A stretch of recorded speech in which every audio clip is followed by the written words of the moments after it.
பெருவெள்ளத்தில் எண்ணெய் கசிவு ஏற்பட்டு பேரழிவுக்கு காரணமான சிபிசிஎல் நிறுவனத்தை கண்டித்து சென்னை மணலியில் உள்ள சிபிசிஎல் நிறுவனத்தின் முன்பு இந்திய கம்யூனிஸ்ட் கட்சியின் சார்பில் கண்டன ஆர்ப்பாட்டம் நடைபெற்றது.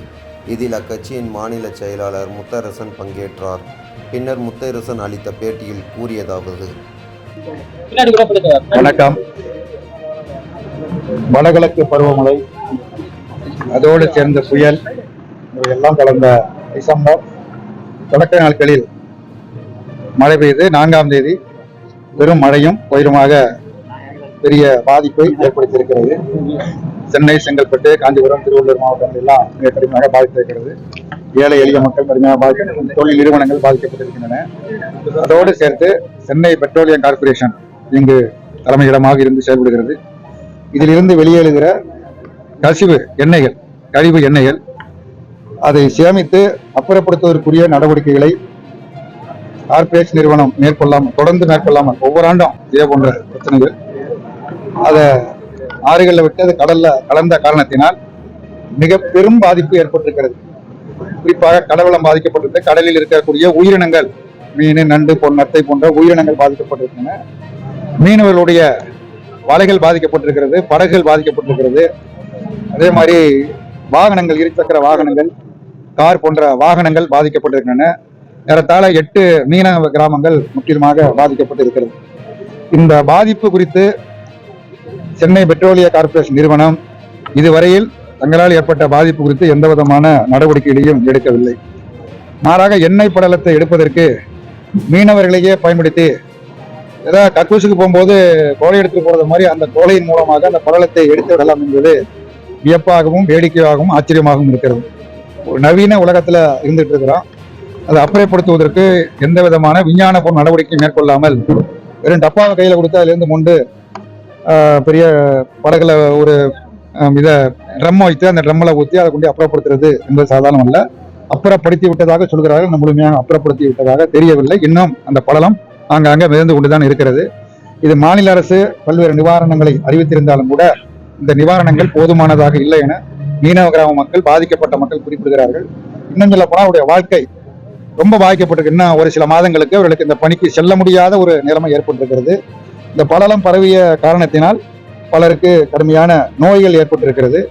அதே மாதிரி மீன்கள் பாதிக்கப்பட்ட காரணத்தினால் பொதுமக்கள் மீனப்பு வாங்க மறுக்கிறாங்க. இந்த மீனை வாங்கினா தங்களுக்கு ஏதாவது பாதிப்பு ஏற்படுமோ என அச்சப்படுகிறார்கள். பறவைகள் பாதிக்கப்பட்டிருக்கிறது, நண்டு போன்ற உயிரினங்கள் பாதிக்கப்பட்டிருக்கிறது.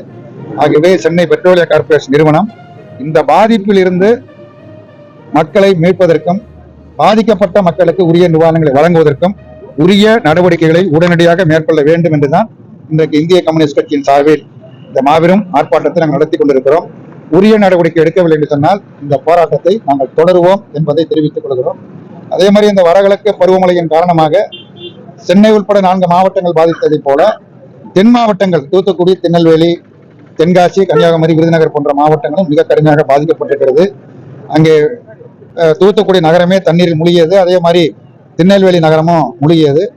விவசாயம் பெரும் பாதிப்புகளை சந்தித்திருக்கிறது. கால்நடைகள் பாதிக்கப்பட்டிருக்கிறது. ஒரே குடும்பத்தில் 200 ஆடுகள் செத்து போனதை நேரில் போய் பார்த்துட்டு தான் வந்தோம். விருதுநகர் மாவட்டத்தில் ஒரு கிராமத்துல ஒரே குடும்பத்தை சேர்ந்த அவருடைய ஆடுகள், வெள்ளாடு 200 ஆடு வெள்ளத்துல அடிச்சுட்டு போயிட்டுது. அந்த மாதிரி நூற்றுக்கணக்கான, ஆயிரக்கணக்கான கால்நடைகள் பாதிக்கப்பட்ட, மனித உயிர்களும் பாதிக்கப்பட்டிருக்கின்றன. தமிழ்நாடு சர்க்கார் ஏறத்தாழ 21,000 கோடி நிதி வேண்டும் என மாண்புமிகு முதலமைச்சர் அவர்கள் பிரதமரை கடந்த 19ஆம் தேதி டெல்லியில் நேரடியாக சந்தித்து கோரிக்கை விண்ணப்பம் கொடுத்திருக்கிறார்.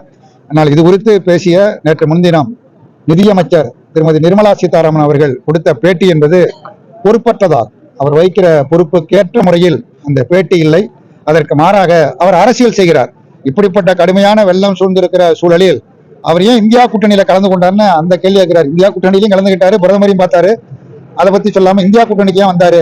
அவருக்கு இருக்கிற கவலை பூரா என்னன்னா, இந்தியா கூட்டணி பலமா இருக்குது. அந்த பலமா இருக்கிறதுக்கு மிக முக்கியமான காரணம் திராவிட முன்னேற்ற கழகத்தினுடைய தலைவர், தமிழ்நாடு முதலமைச்சர் மு.க. ஸ்டாலின் ஒரு காரணமாக இருக்கிறார். அதுலதான் அவர் கோவப்படுறாரே தவிர தமிழ்நாட்டில் ஏற்பட்டிருக்கிற பாதிப்பு குறித்து நிர்மலா சீதாராமன் அவர்கள் கவலைப்பட்டதாக தெரியவில்லை. அவருடைய பேட்டி என்பது பொறுப்பற்ற தன்மை வாய்ந்தது, கடுமையான கண்டனத்திற்குரியது என்பதை தெரிவித்துக் கொள்கிறேன். டிசம்பர் 5ஆம் தேதி என்ன நடந்தது? 25வது 20 நாட்கள் சிபிஐ என்ன பண்ணாங்க? 20 நாட்கள் சிபி என்ன பண்ணாங்க, களத்துல என்ன பண்ணாங்க? 20 நாட்களா இங்க இருக்கிற வடசென்னை மாவட்ட செயலாளர் வெங்கடேசன் தலைமையில பாதிக்கப்பட்ட மக்கள் எல்லாம் சந்தித்து எங்களால் என்னென்ன உதவிகளை செய்ய முடியுமோ அந்த உதவிகளை எல்லாம் செய்திருக்கிறோம். அதே மாதிரி மாநில கட்சியின் சார்பாக மாநில முதலமைச்சரிடத்தில் இந்த பிரச்சனையை அரசின் கவனத்திற்கு கொண்டு சென்று தீர்ப்பதற்கும் உதவிகளை பெறுவதற்குரிய முயற்சிகளை நாங்கள் மேற்கொண்டிருக்கிறோம். அகற்றப்படல அப்படின்ற ஒரு குற்றச்சாட்டு சொல்றீங்க. ஆனா தமிழ்நாடு அரசு பசுமை தீர்ப்பாயத்துல என்ன முழுவதும் அகற்றிட்டோம், அகற்றிட்டதா பெட்ரோலிய நிறுவனமும் சொல்லுது, அரசும் சொல்லுது. ஆனா இன்னும் பலங்கள்ல எண்ணெய்கள் இருப்பதாக மிதப்பதாக மீனவர்கள் சொல்லுகிறார்.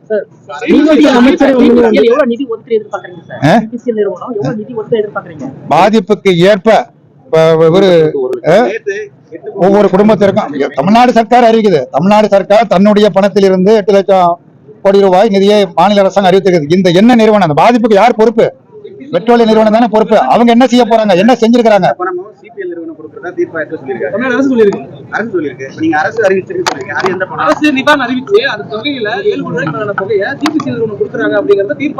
அந்த தொகை போதுமானதல்ல. இப்ப ஜெயக்குமார் சொல்றாரு 300 கோடி ரூபாய் நிதி வாங்கணும்னு சொல்றாரு. பாதிப்பு மிக கடுமையான பாதிப்பு. சிபிஐ பாதிப்புக்கு ஏற்ப இவ்வளவுன்னு நான் சொல்ல தயாரில்லை. பாதிப்பு படைகள் பாதிச்சிருக்குது, மீன் வலைகள் பாதிச்சிருக்குது. அந்த மீனவர்கள் இன்னும் 2 மாத காலத்திற்கு வேலைக்கே செல்ல முடியாதுன்னு சொல்றாங்க. ஒவ்வொருத்தரும் சொல்றாங்க மீன் 2 மாசம் நாங்க வேலைக்கு போக முடியாது, அதனால அந்த 2 மாசத்துக்குள்ள நிவாரணம் வேணும் அப்படின்னு கேட்கறாங்க. படைகள் பாதிப்புக்கு அரசாங்கம் ஒரு நிவாரணம் அறிவித்திருக்குது, இன்னும் அதிகமாக்கணும், மீன் வலைக்கு அதிகமாக்கணும் கேட்கறாங்க. அதையெல்லாம் கணக்கிட்டு கொடுக்க வேண்டும். ஒவ்வொருத்தரும்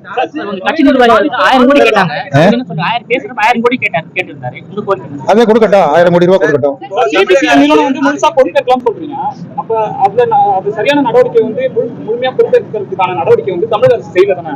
தமிழக அரசு செய்யலன்னு எப்படி சொல்ல முடியும்? இது ஒன்றிய அரசாங்கத்தினுடைய நிறுவனம், மாநில அரசாங்கத்துக்கு உட்பட்ட நிறுவனம் அல்ல.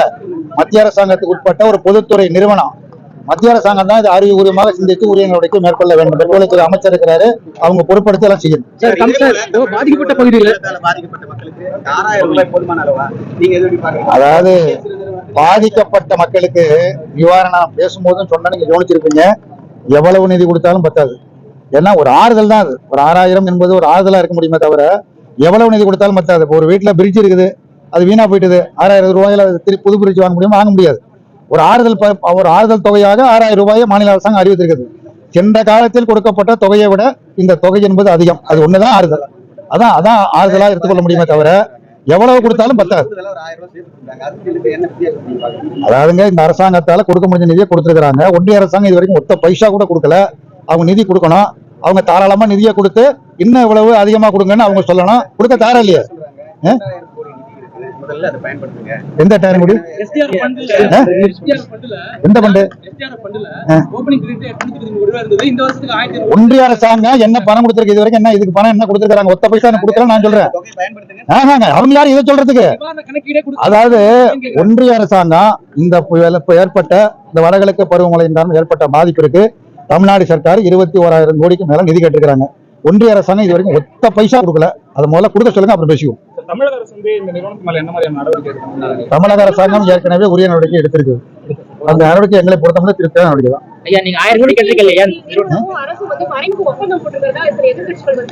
எதிர்கட்சி சொல்றதை பத்தி எனக்கு கவலை இல்லை. எதிர்கட்சினா எதிராக தான் பேசுவாங்க, அதான் அவங்க வேலை. வீரர்களுடைய வாழ்வாதாரம் பாதிக்கப்பட்டிருக்குதான் சொல்றீங்க. இந்த 2 மாத காலத்துக்கு அவங்களால வேலைக்கே போக முடியாது சொல்றீங்க. இதெல்லாம் கணக்கிடாம தான் அரசு தொகை அறிவிச்சிருக்கு. போதுமான அளவு இல்லைன்னு ஒரு அரசாங்கம் இந்த அரசாங்கத்தால என்ன பண்ண முடியுமோ அதை அறிவிச்சிருக்கிறாங்க. மீனவர்கள் இது எங்களுக்கு போதாது, மேலும் கொடுக்க வேண்டும் என்று கோருகிறார்கள். ஆக இங்க இருக்கிற நிறுவனம் நிதி கொடுக்கணும். ஒன்றிய அரசாங்கம் தமிழ்நாட்டுக்குரிய பாதிப்பு நிதி கொடுக்கணும். அதெல்லாம் சேர்த்தா பின்னாடி அரசு தீர்ப்பாயத்தில் என்ன சொல்லுது அப்படின்னா, போதுமான பாதிப்பு கேட்டு நிவாரண தொகையை நாங்க அறிவிச்சிட்டோம், அதை கொடுக்குறோம். நாங்க அங்க என்ன சொல்லணுமோ அதை சொல்லுவோம். தீர்ப்பாயத்துல நாங்க என்ன சொல்லணுமோ அதை சொல்லுவோம். தமிழக அரசு அவங்களால முடிஞ்சதை பண்ணிட்டு இருக்காங்க. திரும்ப திரும்ப கேட்காதீங்க, நீ கேளுங்க. தமிழ்நாடு சர்க்கார் என்ன பண்ண முடியுமோ அதான் பண்ண முடியும், அதை பண்ணிருக்காங்க. என்ன பொறுத்த மட்டும் திருப்தி, அவ்வளவுதான். கூட்டணியில இருக்கிறதுனால இல்ல, கூட்டணியில இருந்தாலும் தான், இல்லாட்டியும் அதான். அதாவது எதிர்த்து சொல்லணும்னு நினைக்கிறீங்களா? ஒரு காலம் சொல்ல மாட்டேன், கவலைப்படாது போங்க. நிர்வாகத்தை நேரடியாக சந்திக்கலாம் முடியாது. அது ஒரு நிறுவனம், அந்த நிறுவனத்துக்கு கோரிக்கை தான் வைக்க முடியும். அந்த நிறுவனம் தான் புத்திசாலித்தனமா அந்த நிதியெல்லாம் வழங்கணும். நன்றி, வணக்கம்.